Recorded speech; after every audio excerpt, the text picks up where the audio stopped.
How you doing, everyone? For this video, I am going to take a tour to the Science Museum again. And that is because there's a special exhibit to one of my favorite special effects artists. That is the legendary Ray Harryhausen. He was the guy responsible for many of the stop-motion animation for many of the classic films we grew up as kids. You know, I grew up in the 80s, but, just syndicated. And he did movies like 1 Million Year BC with Raquel Welch. He did the Sinbad movies, Golden Voyage of Sinbad, the Seven Voyages of Sinbad, Sinbad the Eyed Tiger. He did Jason the Argonauts, which was famous for his skeleton fighting, live-action men. There's a process he called dynamation, which he practiced before with the Seven Voyages of Sinbad. And of course, Clash of the Titans, 1982 version. Somewhere in the early 80s. But the point is, the Science Museum has a special exhibit that will host of his many of his drawings, his storyboards, and the famous armatures that we grew attached to these movies from. As I went, now I've already filmed this, so this is just a introduction to it after already done. It is set up to where features, I guess you could call it 4 sections. One about the man himself, one about the Sinbad movies, Jason the Argonauts, and one section for Clash of the Titans. And here was seeing the very models and the armatures that were used in the films themselves. I'm seeing them in person. I'm going to show you this video, and I encourage you, whenever you can, if you can't, follow this exhibit around. If you could get to the Oklahoma City Science Museum, do so. Look at this. It's part of the basic admission. You don't have to pay extra for it. And it's just a wonderful ride seeing this in person. Just the fact that it's just, that sort of attachment you have to things historical through both movies or actual historical events. So, here you are. I don't show everything, particularly drawings, but I show most of the models that we came for. Not all the models are perfect, because it didn't survive the process. Some of them I just found out were cannibalized, meaning that whatever we used in one movie, they were now torn down and replaced with another. For example, in the Seventh Voyage of Sinbad, there's this one scene where this snake lady does this exotic dance.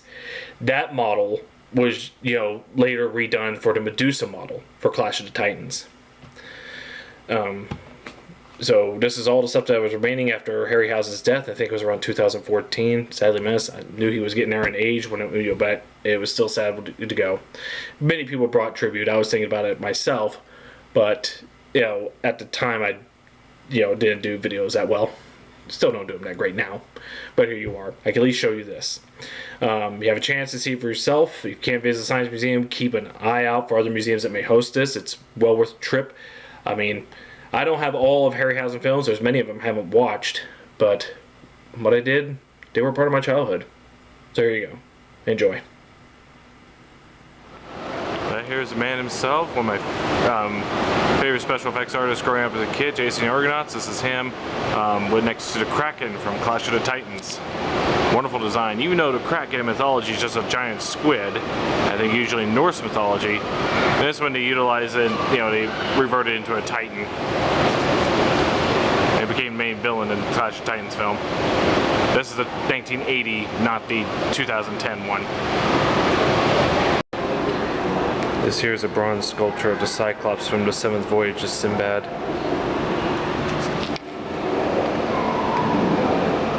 Over here, a bronze reproduction of one of the skeletons of Jason the Argonauts.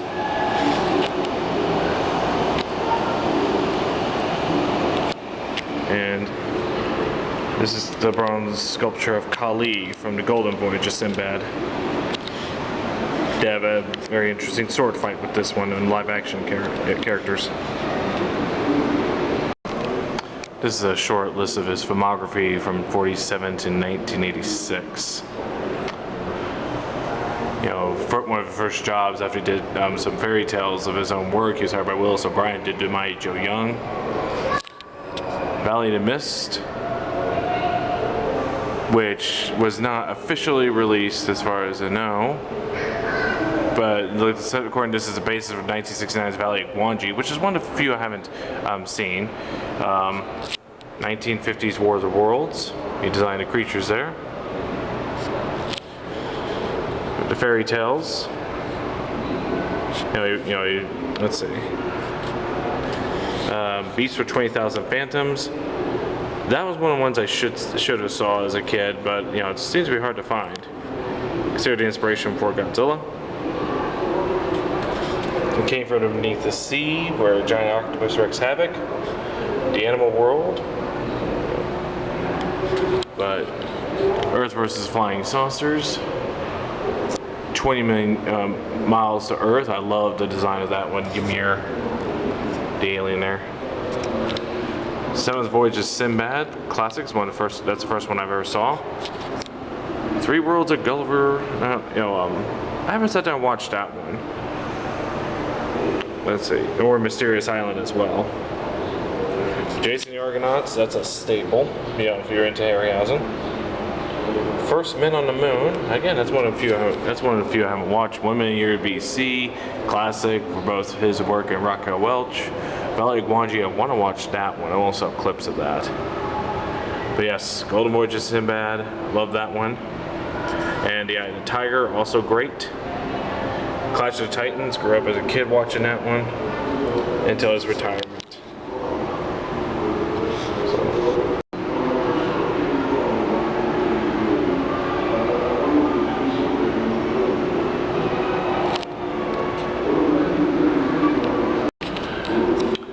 Movie poster of the Seven Voyages of Sinbad.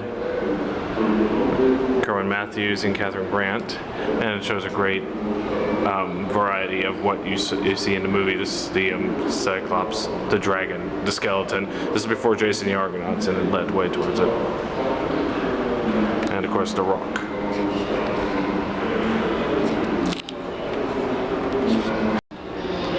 Movie poster, one of my favorite Sinbad films, The Golden Voyage of Sinbad, which also stars Tom Baker, who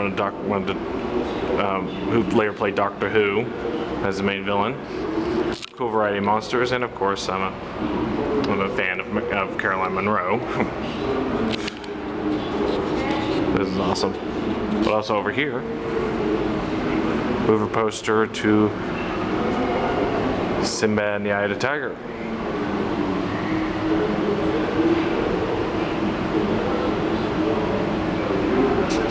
Yes, wonderful films these are. And here we have the models of the designs and effects from Golden Voyage of Sinbad.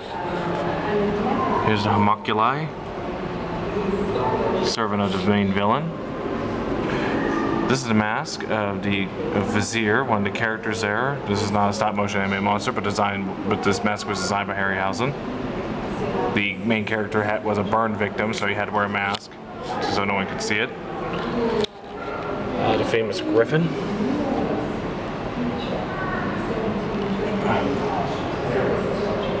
And the Centaur, who these two have a major battle.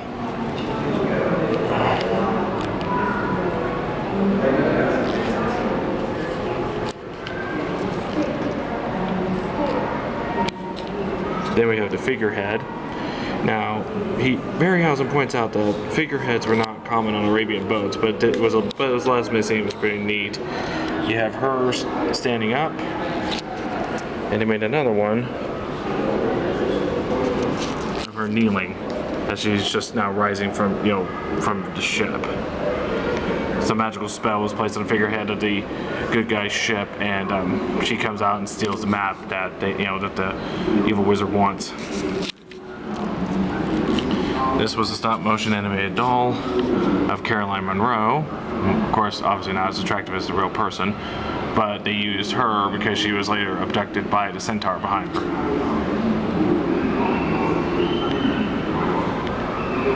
And this is Cully,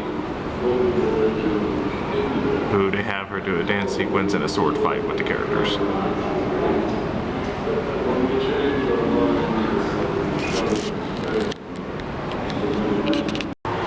These are all models from the film Sinbad and the Eye of the Tiger, and books are these. These are bug-eyed ghouls that are first used to attack Sinbad's men by the evil sorceress. Giant wasp.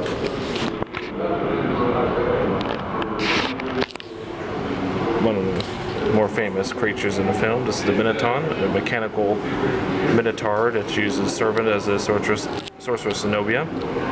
And throughout most of the movie, he's just rowing a boat. Looks like he's got some damage, losing a horn here, parts of the chest. This is a latex model over an armature. Of course, Peter Mayhew, who played Chewbacca, played the live-action parts for the close-ups. So the Minotaur will row this to make the ship run. This is the heart of the Minotaur. When they had a scene before they brought this to life, it was just lying on the ground. She puts this in and it comes to life. This is the prince who has turned into a baboon. He is the reason for the movie Quest, where they try to take the prince who is transformed by the evil sorceress so she could place her son on the throne. So she turns him into a baboon.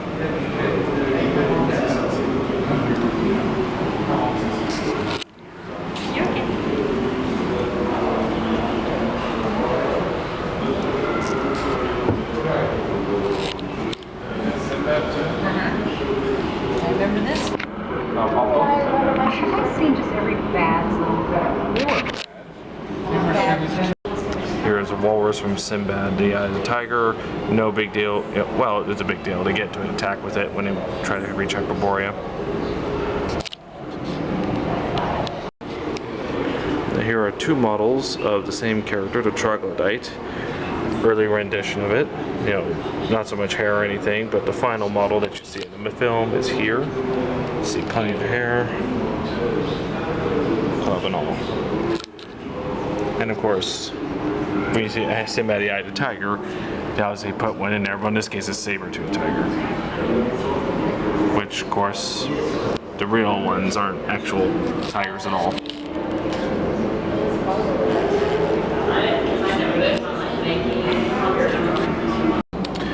These are some of the models that they've used for Clash of the Titans in 1981. I said 80 earlier, but it's actually 1981. Got a couple of the scorpions. And different sized versions of Calabas, one of the main villains of the film.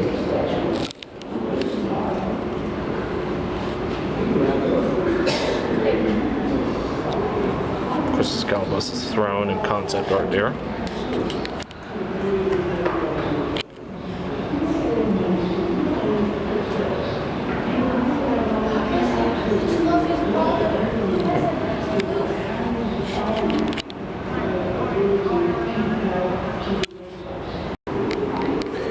And these are the models for Bobo the Owl, created for Perseus, to help him on his journey. This is a full-size one for close-up scenes, and for the animated scenes they use this little guy.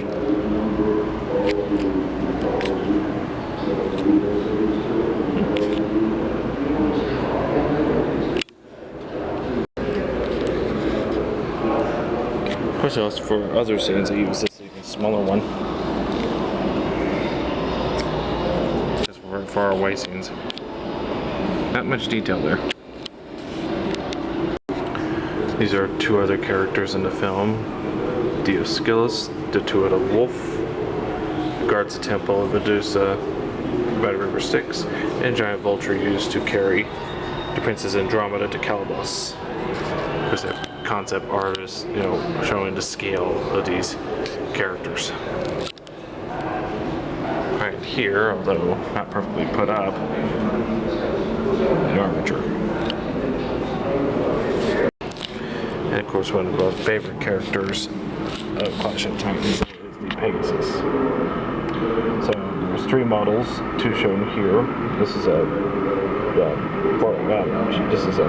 Perseus, because sometimes they had to use him in interaction with Pegasus, so we had a stop motion model of him. One of the surviving armatures is here. Get the idea of how the skeleton of it works. But this is the, while still mostly in one piece, the glycerin they put on it deteriorated the wings and the fur over time. Some concept arts between Perseus and Calabas to Pegasus itself, because they both had interaction scenes with it. And a drawing of the armature.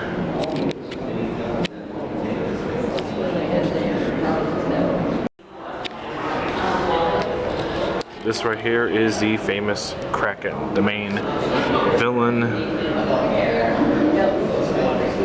of the movie. They had several models for different sizes for different effects.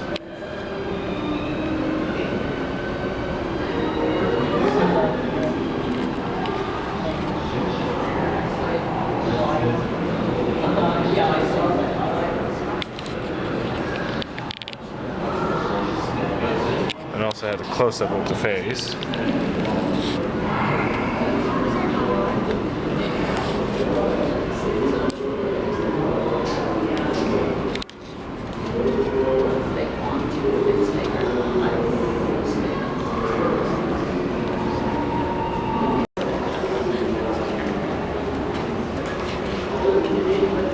This, of course, is the Medusa from Clash of the Titans, whose head will be used to defeat the Kraken at the end.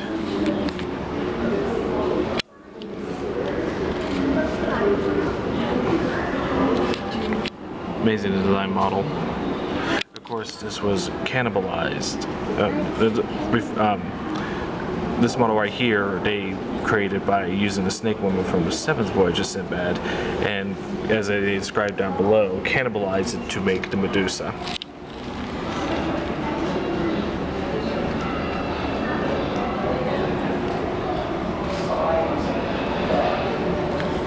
It's amazing to look at it in person.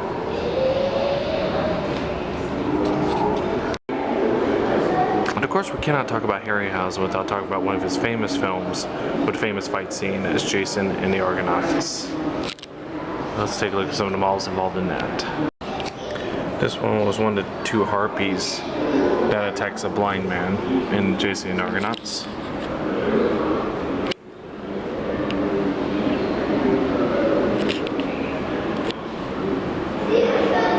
As a kid, I always liked the design of gargoyles. So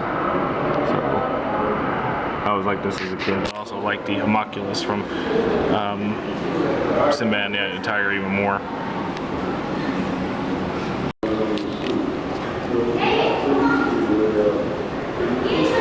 Looks like this is the armature model of Talos from Jason the Argonauts, a huge bronze statue that attacks the group. Of course, one of the most famous creatures of that, one of my favorites, is the Hydra.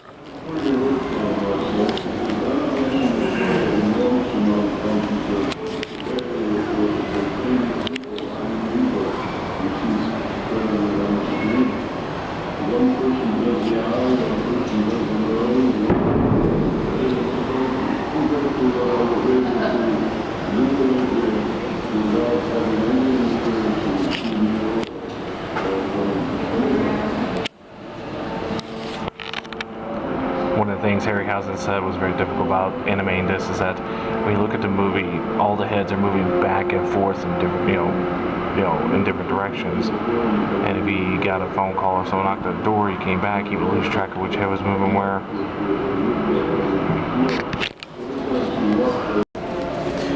Here are 2 of the 7 models for the famous skeleton fight in Jason the Argonauts. These are made from metal armature, and they use cotton and latex with resin skulls.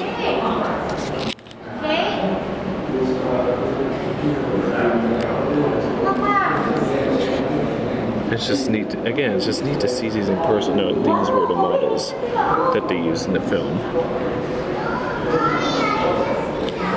Raised by the teeth of the Hydra.